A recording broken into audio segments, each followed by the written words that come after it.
Amigad. Mkulima wa mahindi, dawa nambari 1 dhidi ya Fall Armyworm nchini Kenya ipo nawe tena msimu huu kulinda mahindi yako kwa kuangamiza Fall Armyworm kikamilifu. Amigad imedhibitishwa na serikali na inatumika na wakulima kote nchini Kenya. Jipatie yako leo kutoka katika agrovet yoyote iliyo karibu nawe. Amigad kutoka Farmfix Africa Limited, dawa kamili dhidi ya Fall Armyworm.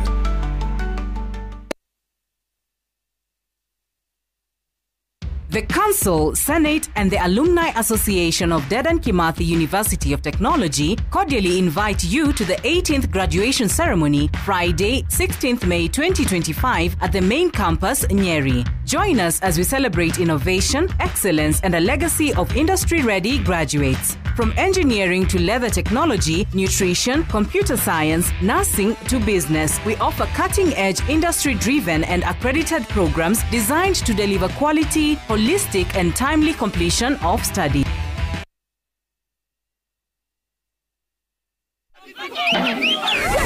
Captain, watermelon, punchbowl, yes, please.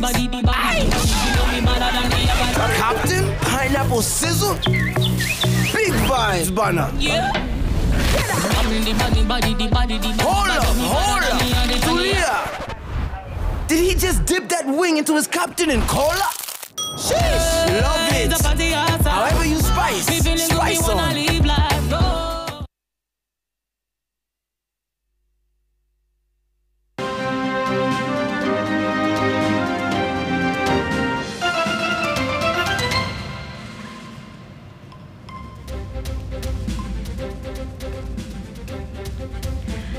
Gunshots rent the air in signature proclamation of a political event Kenyan style. There was color and pomp, supporters and goons. The launch of Rigathi Gachagua's Democracy for Citizens Party, DCP, came typical with the Kenyan tradition of political opposites, as a shadowy gang attempted to disrupt the function. But from the grass of Wamunyoro, Gachagua moves to the concrete walls of the Nairobi headquarters of his new party, DCP. So what is in it? We dissect the initials. Earlier in the week, the IEBC acquired all its 7 nominees, with former Turkana County Attorney Erastus Ekethon winning the marathon for position of chairman. Nominees for the commission include some surprises, which we shall unveil. We shall also be unveiling the cost of presidential advice on Sam Sense. Bonyo's Bone shifts westwards to assess the noise levels around 4 sugar mills that have just been leased to private investors. On Kaikai's Kicker, between Narok International Airport and the Nairobi-Nakuru Highway, choices have consequences. And on My Take, you are either fine or finished. Lessons on coexistence between power and humility from an author in Finland. Jamila's memo takes an energy break and shall be back next week. The gang is here. As you all know, I'm a truthful man and an honest man. I keep my word and my promises. I detest lies, and that is why I disagreed with the liar number 1. We finally have a political party that belongs to all of us, where every Kenyan is treated equally. Our new party is Democracy for the Citizens Party. Our party slogan is Sikiza wa Kenya. But if Kenyans want, they can always interchange it with Sikiza ground. All right, and that is where we begin on the show tonight. It was quite some time in coming. I mean, I think since the impeachment, perhaps this was unexpected outcome of that process, but also following his resignation from the UDA party that happened earlier this week, and the promise that the former deputy president had given. Was it sometime last year where he said earlier this year or at some point we would get to see the unveiling of the party? Sam, the journey from being a deputy president, the second deputy president, to impeachment to this morning. Right. Rigathi Gachagua, from the 1st of November, has not held a state office, meaning the deputy president's position, because that day is also the day that Professor Kithure Kindiki was sworn in. And you recall that immediately thereafter, there was a process to remove him from the position of deputy party leader in an event that the now Deputy Party Leader Professor Kithure Kindiki attended. I think it was also attended by the chairperson and governor of Embu, Cecily Mbarire. Cecil Mbarire. And so his woes began that time because they removed him from the party, rather from that position of the party, but continue to serve as a member. And so he says that for the last 6 months, he's been listening to different people at Omunyoro residence, which, of course, you've seen a lot of political activity of different people from different parts of the country, but also largely from the Mount Kenya region, going there to pay homage and also to associate themselves with him, including picking up different names that leaders who go there, they start to call themselves, I think, a term called Itungati, which is almost equivalent of... if you recall, during the fighting the colonial system in the country, so sort of they are the liberators of the country. So it's been a long way coming. Now, you may recall that earlier in the year, he had actually indicated that he would be launching the party or making a major pronouncement in one of the weekends, but then that never happened. Instead, he got an interview and indicated that that would happen in May. And true to it, he has kept his word. I think early in the month or late last month, he also spoke about... He's an honest man. Yeah, he also spoke about a situation that he had been waiting for the IEBC to be created or to be formed. Yeah. So the timing has also been very critical. Even seeing him today going ahead to lead the supporters in unveiling this political party, it is not idle. There is a chance that just the other day, I think it was last week or the week before, that President William Ruto released, it was actually last week on Thursday, he released the names of nominees to the IEBC as a commission. So there appears that decision, that action has triggered a lot of political parties and political leaders to move into action, knowing too well that very soon there will be by-elections for the members of parliament that have died, members of county assemblies that have died, and even recently a senator, member of parliament, also a senator. So there are, I think, more than 6 positions for member of National Assembly and Senate that will be up for grabs. So the timing now to unveil the party is also an opportunity to popularize it so that as soon as IEBC comes in, if it does, then there will be space for this intervening period, members that want to express their aspiration that they want to run for election, including in the constituency of Mbeere North, then they can express themselves and really go for the seat, because he's posturing himself that this is a political party that will also support or be very big in the Mount Kenya region. So really no surprises today. The only surprise I would say was the violence that we saw.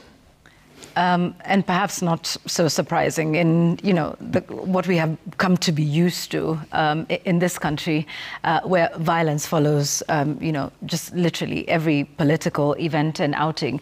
So, yeah, there will be some surprises, I suppose. And just to add, he did speak about a nomination process for candidates, saying it would be, a fair process. So perhaps that speaks to what you were saying, that, they have that in mind, perhaps as the first order of business in terms of fielding candidates.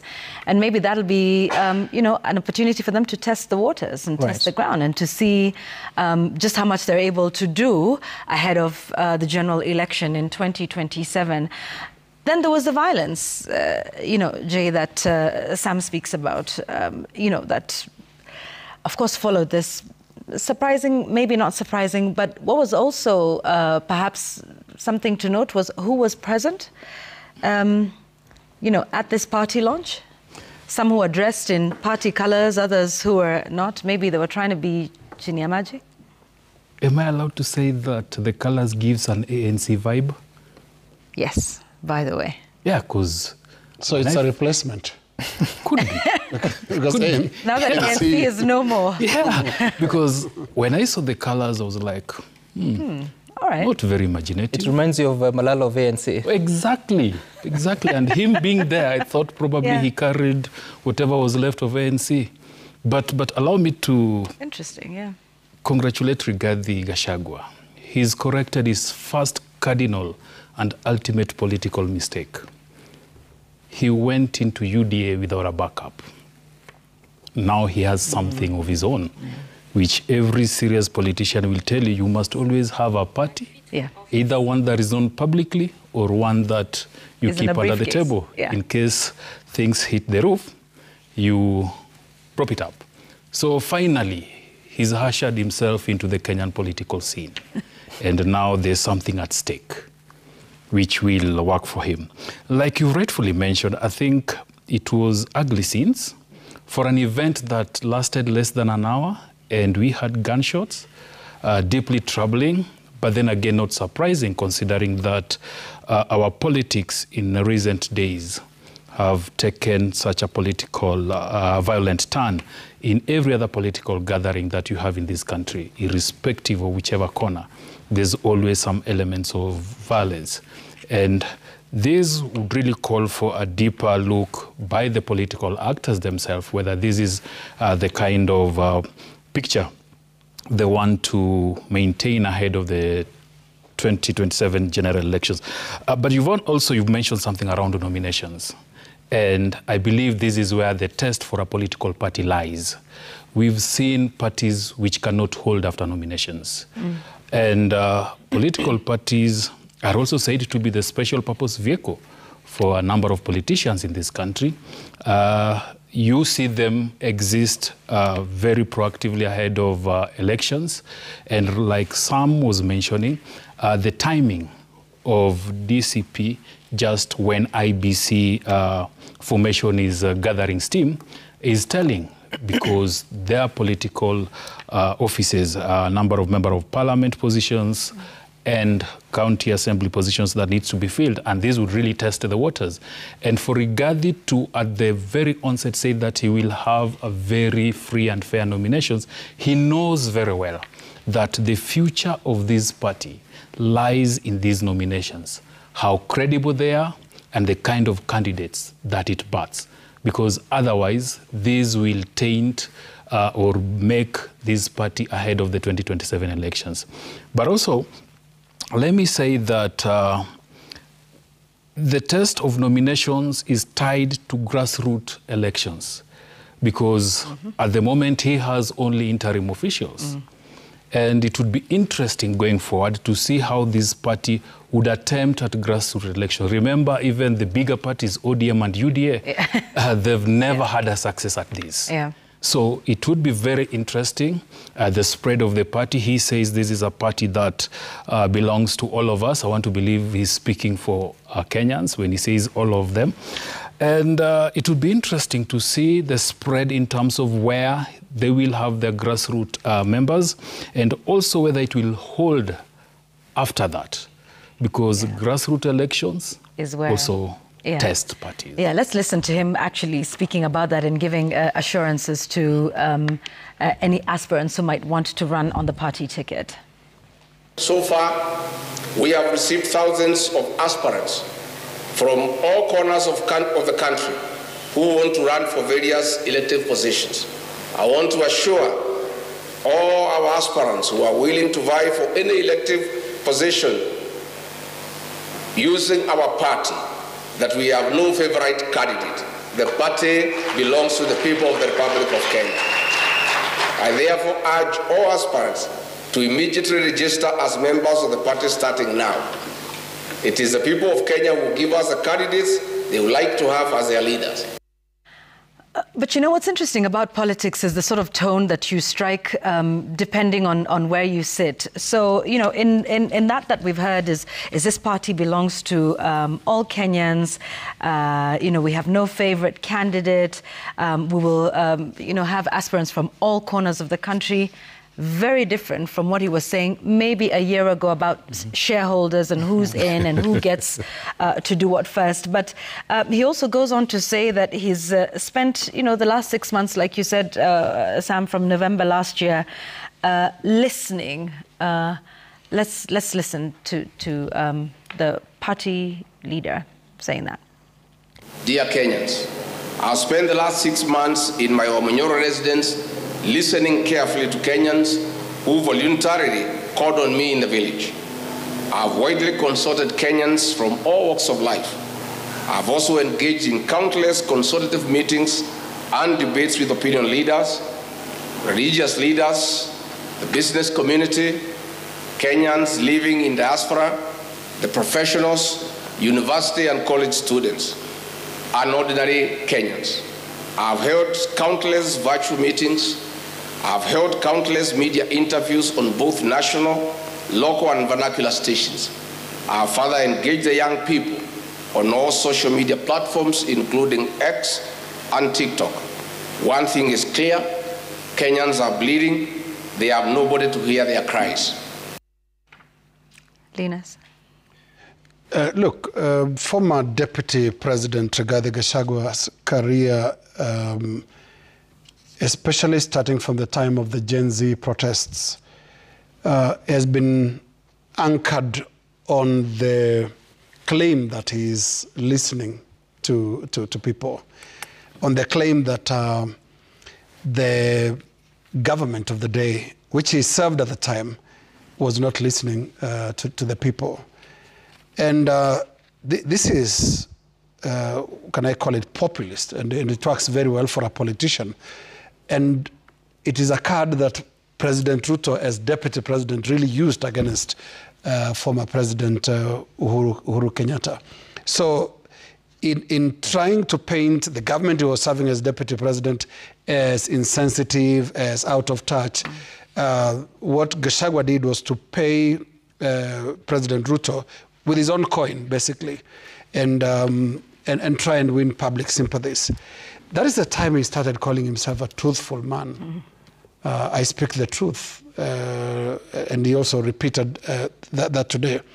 Of course, that's contestable. If everything he says is tested fully, then that becomes contestable. But as a political slogan, he might claim this is working for him. One thing that comes out as well, and what former Deputy President Gachagua is confronting here, is the fact that there's absolutely no single party that is capable of winning an election on its own in Kenya. The last party to do that was the Kenya African National Union, KANU, under President Daniel Arap Moi in 1997 to 2002. It won a majority of seats compared to what the opposition held. That cannot happen right now. Why? The reason is we really have regional stroke tribal political parties. And today, DCP, it's a very long name if you read it in full, but DCP joins the list of about 90 registered political parties in Kenya. So there are now over 90 registered political parties in Kenya. But now we need to also place DCP in the context of the region. It is a very crowded space. Remember, Rigathi Gachagua will also be looking at the same voting bloc that Martha Karua and the PLP is looking at, that TSP of Mwangi Kiunjuri is looking at. Moses Kuria has got a political party. Mm-hmm. There is a party called Jibebe wa Kenya. You remember that one? Oh my gosh, yes. Jibebe. Yeah, to Jibebe. Jibebe. Yeah. Jibebe wa Kenya by associated with William Kabogo, the CS for information. So in terms of the concentration of political parties, Mount Kenya region basically takes the lead in terms of the number of political parties that are there. And the contest internally normally is not easy. And that is the first thing that Gachagua is also going to have to do. But back to the point that was made by Joseph about correcting a mistake he committed in the last election, which is to walk into a coalition without an outfit that he can call his own. That's really accurate, but also tragic at the same time, because it's a confirmation that parties in this country cannot be formed on ideological basis. It's a lie when you see politicians saying, oh, we agree on this and that. They don't. It's about, if we get this tribe and this region together, what are the numbers? That is the mathematics there. It's not about ideology, because if you look at the political parties, they're not even ideologically founded. If you listen to them, and the latest absurd conversation we are having is the similarity between ODM and UDA in policy terms. It's because that is where we are. Parties are actually just regional first. And what Rigathi Gachagua did today is now to cement, and remember he's been unapologetic about fronting himself as a Mount Kenya first political leader. So this will be a big deal in Mount Kenya, but remember I've just listed some of the parties that he also has to contend with long before he opens a war front with the likes of UDA, which is now obviously going to be disadvantaged in the region. Yeah, and we'll talk about, what this looks like in the larger political scene, because there have been meetings and we have seen those. But before that, now, with the launch of this party, what does his political future look like? Bearing in mind there's this elephant in the room, there is this thing looming over him, which is the impeachment. What sort of role is Rigathi likely to play? Kingmaker or a candidate himself? We all know the consequences of an impeachment. But depending on who you ask, and if you are a supporter of Rigathi, you say, well, the impeachment is one thing, but he has not exhausted the legal processes, and he can do that all the way to the Supreme Court. And then there's others who say, well, from the legal standpoint, this man stands impeached and cannot then run for office. So what role does that look like? And if you take a look at what happened in the courts it was just this week, wasn't it? Last week. Yeah. Or last week. Last week. Yes, late last week, with the court ruling on the empanelment of the three-judge bench by the DCJ as being unprocedural, and that should have been the role played by the CJ in some respects, saying the DCJ usurped the powers of the Chief Justice in empaneling the three-judge bench. And for the Rigathi side, they claimed that as a win and victory, right. And interpreting it, all the way to say, well, that means status quo should have been maintained, which means the current holder of the seat of deputy president, shouldn't. I mean, I think I've heard calls for, to march towards the office and, remove him from office because it's not there legally as a result of that court case. But Sam, what did the Court of Appeal say? Mm-hmm. And what happens next? You hosted this conversation on Monday on Daybreak. Right. So first of all, on 4th of June, the former deputy president said that he will be officially launching the Democracy for the Citizens Party. So today was the unveiling. Sorry, on the 4th of what? June? Yes. 4th of June, yeah. In about 3 weeks or so. Okay. So today, today was the unveiling. Yeah. The official launch will be on 4th of June. Mm-hmm. Which is very important information. We'll see how different that will be. And of course, I think this is just a plan to sustain the conversation. You want the public attention, the national attention in such kind of events, because I don't know what the difference between unveiling and official launch is. But nevertheless... Especially when we've gotten all the names of interim officials. Exactly. I mean, 27 of them, which, yeah. which also, when you look at the list, there's a deliberate attempt, even how it has been indicated in the statement that he was reading, very particular to also indicate the counties that these officials come from.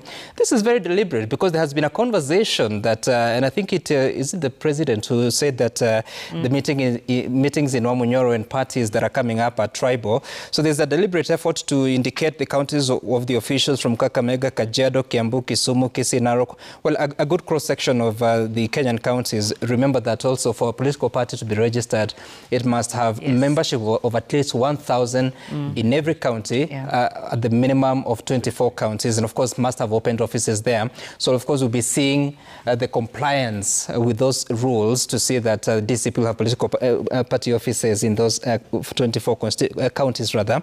But now coming to the question that you raised about what the Court of Appeal rather said, it was a petition against that decision by Justices Eric Ogola, Anthony Murima and Frida Mogambi, who say that actually the Deputy Chief Justice was right to empanel them because at the time I think the Chief Justice had traveled out of the country. Now that decision from the High Court was taken to the Court of Appeal because the petitioners were feeling like, no, this is not right because the Constitution only mandates the Chief Justice to be the one to empanel. Now the Court of Appeal has agreed with part of what the judges were saying, indicating that indeed the Deputy Chief Justice can actually empanel a bench. But the reasons of incapacitation on the side of the Chief Justice must be explained. So if Chief Justice Martha Koome was incapacitated in, to empanel a bench back in October last year, Deputy Chief Justice Philomena Mwilu should have gone ahead to, yes, empanel the bench, but at the same time give reasons to the people for the sake of transparency and accountability of the decisions that are taken. Now, the Court of Appeal found that indeed the DCJ did not provide the reasons, and therefore this decision cannot hold because the Constitution is quite clear on who should do that. The orders do not negate what happened to Professor Kithure Kindiki being sworn in on the 1st of November as Deputy President. Instead, the orders say that the Chief Justice within 14 days should now empanel, sort of to regularize what may have happened. Excuse me. And they went ahead to say it is up to the Chief Justice. What am I saying, Chief? It is up to the Chief Justice to decide. It's a difficult one. To decide. Yeah, I know why. Justice and Chief. To decide whether she wants to empanel the same bench. Now, we're trying to understand during the Monday session on Daybreak, if the Chief Justice empanels the same bench, so where do they start from? Do they continue from where they left, or do they start all over again? If a new bench is formed, does it start to hear the matter afresh, or what exactly happens? But as to Rigathi Gachagua going back to the office, that will not happen. It cannot happen. As to whether he has a case, he has a fighting chance. You know, what this does is that it pushes the timelines far wider because then again, the 14 days should expire sometime next week. We'll wait to see the directions. I think there was a matter that was supposed to be mentioned yesterday. Today, but it was postponed because the High Court is waiting on the decisions or the directions of the Chief Justice on what should happen to this particular matter. So we'll have to wait and see what exactly happens. But for sure, what this does is that now the former deputy president gets a chance back at the national political platform, and you should watch this space because remember, apart from political parties looking for power at the top level, it's also about looking for positions in the National Assembly, the Senate, the county assembly, so there'll be some jostling of power. Now, what one hopes, you recall what has happened in the past few elections because of euphoric movements across different counties.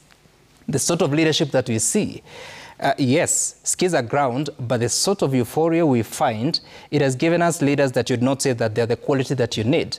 These are leaders that have come in and they have danced with that person who is in office, whether it is at the county level or at the national level. So one hopes that these nominations, because the deputy president is promising a fair nomination exercise, you can only hope that the quality of leaders will also improve so that Kenyans can elect people that would go ahead despite the euphoric movements in the regions, would go ahead to really observe what the Constitution provides. Yeah, and you know what you were saying about, staying, giving it momentum. I think on the first day today, what was it today?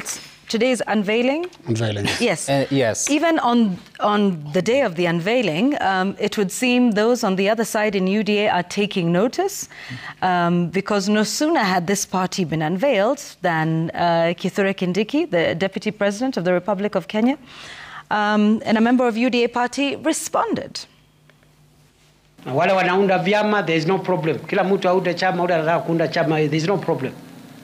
Lakini wacha kusema hii ni chama ya kabila hii ama dini hii, kwa sababu utatenganisha wananchi. Sema hii ni chama ya Wakenya wote, ile ingine ikuwe ni ya Wakenya, alafu tu campaign. Wakati wa campaign ikifika tumenyane, kila mtu atoe record yake. Our democracy must mature. Sio kuchemsha wananchi, na hakuna mtu hajakuwa na nafasi ya kuwa kiongozi. Wale watu unasikia wanaongea huko, hakuna mtu hajakuwa na nafasi. Wengine wamekuwa mawaziri, wengine wamekuwa vitu vingine. So everybody will account. A very quick reaction by the person who now holds the office that former Deputy President Rigathi Gachagua held not too long ago. But there's also been a bit of maybe disquiet, depending on where you sit, or excitement in other places, because the launch or unveiling of this party is coming off the back of meetings that Rigathi and others in the opposition have been having, including one much talked about and finally also unveiled, Dr. Fred Matiang'i. So this today happening on the back of that, just give us like a brief, Jay, of what we've been seeing with all these people meeting and coming together and saying, the way you say kwa soko hatutakosana bei, tutaelewana tu. Yes, I think there's been a lot of movement, and you retrace it back to about a week or so ago. Ultimately, Fred Matiang'i showed up for his unveiling, we can say, and rightfully so in his backyard of Kisii and Nyamira counties. And I think this is one of the activities, political activities, that for the first time we saw a number of people, especially members of parliament and politicians from the Kisii region, ganging around Fred Matiang'i and saying a few things to him and assuring him of their support if he decides to take a stab at the presidency, and also just saying that this time round people must look at them more keenly. After that, we also saw the meeting in Wamunyoro again, which for the first time we also saw Matiang'i, we saw the re-emergence of the likes of Maina Commander, Dr. Noah Wekesa, who say that he has the template to form a winning coalition very many years after he did one. So what would call the opposition side is basically trying to organize themselves, and this is backed by the formation of the new IEBC commission, because everybody knows as soon as this team is sworn into office, if they are lucky to survive the hurdles that have already been placed in their way, then political activities that will lead us to the 2027 general elections will kick off. So there have been a lot of activities. I think today we also saw a couple of hints. Wamushomba hanging around Matiang'i and Charity Ngilu, and then with very subtle comments there that were very telling. So it tells you that the simmering within the opposition is basically to ready themselves. Yeah. But the most important question will be, will they hold? Because on Monday, Rigathi Gachagua was on a Guess FM. Yeah. And there's very interesting things he said. one of which, by the way, Egesa speaks to our Kisii audience. And one of the things he said that Fred Matiang'i is a fantastic chap and has got all the qualities to become a presidential material. But he must show up with his own party. Oh, now yes. Okay. That he must come to the table with his party and his people. Which tells you that even as the opposition is trying to coalesce together, there are still undercurrents.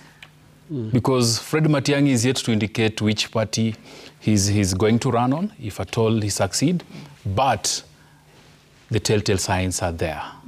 That Jubilee Party is keen on him being their candidate or their aspirant in all this formation. Yeah, and you know, what you're talking about, will it hold? Anyway, it's still early days yet, but they've recently been pledging their loyalty to each other. In response to your question, Jay, will it hold? This is what they're saying.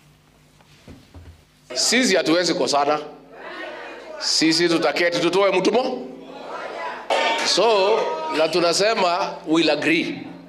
Kama ni mimi au wengine wote wataniunga mkono. Ikisemekana si mimi ni Kalonzo, sisi yote tutamunga mkono.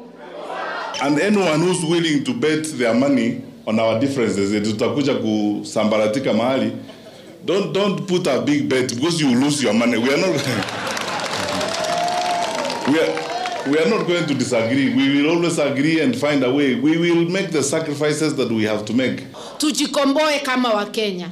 Na tunajikomboa ndivyo tuwe na serikali inasimama kwa msimamo wa kisheria, inafuatilia sheria, inalinda haki za kila Mkenya bila kubangua. Well, then that's settled then, right? Linus, it's all good. They will work well together. They're going to forge forward, united. I think it's an acknowledgement on their part that they either hang together or they'll be hanged separately. Because it doesn't work any other way. The formula that has been tested since 2002 is one that, well, can I call it that of a loose coalition where one bloc gets together with the other, put the numbers together and try and see if you can cross the mark. And you know, post 2013 now we have the 50+1 requirement, which makes the threshold for a winning candidate really, really high, which is why they know that. Only that one thing I'm very sure is each one of them hopes they are the one. When you see them saying, kama si mimi, somebody else, actually what they're saying is, I hope it's me, and you know, you better back me. Yes, you better back me. And that is why you notice that these coalitions are always finalized in the very last minute. Because these fellows keep the faith to the very last minute. When you look at Raila Odinga and Kalonzo Musyoka and the Azimio team, it was until the very, very last minute. Yes, it took so much effort to woo Kalonzo. Yes. At some point, Kalonzo was actually going it alone, called a press conference, nominated my fellow villager to be running mate. I mean, this is the closest ever we've come to the deputy presidency. And then that collapsed really quickly, I think within hours, and they had to join each other. So there'll be that game. You'll see them playing this game. And I want to refer you to even the body language. They play these games also in terms of who sits where. There was a breakfast somewhere in one of the hotels by the same group, and you can see who was on top of the table, who was at the head of the table, and even how you sit. Sit like a nominee. So there'll be a lot of these games. The other thing that you'll get to remember is even the order of who speaks first and who speaks last. We will see a lot of contestations going forward. So it's not going to be easy. And look, they've all made one thing clear, that they are all against President William Ruto. But President William Ruto has been reacting, and I want us to listen to his remarks in Emurua Dikir in the county of Narok, where he was speaking last week. Let's listen to the president. Kenya iko vikundi viwili. Iko kikundi hii yetu ya broad based. Watu wanaoamini katika umoja wa Wakenya. Watu wanaoamini katika umoja. Lakini kuna kikundi ingine ngambo ile, watu wa chuki, watu ya ukabila, watu wa migawanyiko wameungana tena pande ile ati kuendesha ukabila katika taifa letu la Kenya. Mimi nataka niwaambie wale watu wa ukabila na chuki na migawanyiko, tuko tayari kukabiliana na nyinyi. A confederation of tribal chiefs and failed political rejects today. Your Excellency, as you say, attempting to be now the cleverest people in the country. We want to tell them we shall not be diverted from the focus we have on delivering on our manifesto. This is basically what they're doing. They're trying to define their opponents. What is their profile? What tag can you give them? And what the president and his team are choosing is ethnicity. They are tribalists and all that. Here is the reason Gachagua causes concern within UDA. The reason is basically Gachagua and his support base was part and parcel of UDA. If Gachagua manages to take away the bloc that voted for Kenya Kwanza UDA in the last election, then it's really, really significant because it's either a sweep across the parliamentary seats, the gubernatorial seats, senatorial seats. It can be an avalanche, which is what UDA is fighting back, because this was their former colleague who is eating away from their own base, which is why you'll see a lot of investment in fight back, which is why you saw Deputy President Kithure Kindiki firing back today. They do so almost immediately. Almost immediately. Yeah. So that is the concern, because he comes from Mount Kenya himself, and Gachagua is launching a party that is supposed and intends to make inroads into the Mount Kenya region. So there'll be this team within the UDA side that will put up a fight to keep Mount Kenya or just a fraction of it. And indeed, Gachagua has made that threat about the Mount Kenya region. Let's listen. Tutaweka kura zote pamoja. Huyu Kasongo akuwe one term. Na mimi natangaza hiyo nikiwa hapa Wamanyoro. Sisi watu ya mlima ndio tulikupatia 47% ukakuwa rais wa Kenya. Hii mlima hii ilikufanya wewe kuwe rais, ndio itakupeleka nyumbani. Actually, that should tell you the intention of, please move with me, intention of democracy for the Citizens Party. I have to be very careful, because even the former deputy president got it wrong at some point when he was talking about democracy for well, he wouldn't be the first party. So it's DCP. And if you reference what JB was saying here, hi JB, was saying here about, Rigathi Gachagua was speaking about Fred Matiang'i coming up with a party from his region. Yeah. And the fact that Jeremiah Kioni, many months ago, or many weeks ago, said that Jubilee Party has endorsed Fred Matiang'i. The reason why Rigathi Gachagua is telling Fred Matiang'i come with a party whose roots are in Kisii is because it has an own competition in the mountain. Jubilee is still considered as, if you are to recall what remained of Jubilee Party in the year 2022, is still considered largely a political party from the Mount Kenya region. So he does not want confusion, that you have two competing parties in Mount Kenya region. There's only one kingpin. Exactly, because if that were to happen, then you'll find that instead of having a sweep by DCP members into the National Assembly, into the Senate, or into the county assemblies in that region, then you'll find there's a split vote. That's why you find in some counties, it is actually not UDA that got the majority seats in some of those areas. I think like in Meru County, before the post-election post-election coalitions that were formed or relations that were formed, you find that UDA did not have a majority. It was actually the Bas Party, or Mbas Party by Kiraitu Morongi, and of course a few members that were independent and others that were from UDA. Now, so that is very clear on what Rigathi Gachagua wants with DCP and Mount Kenya region.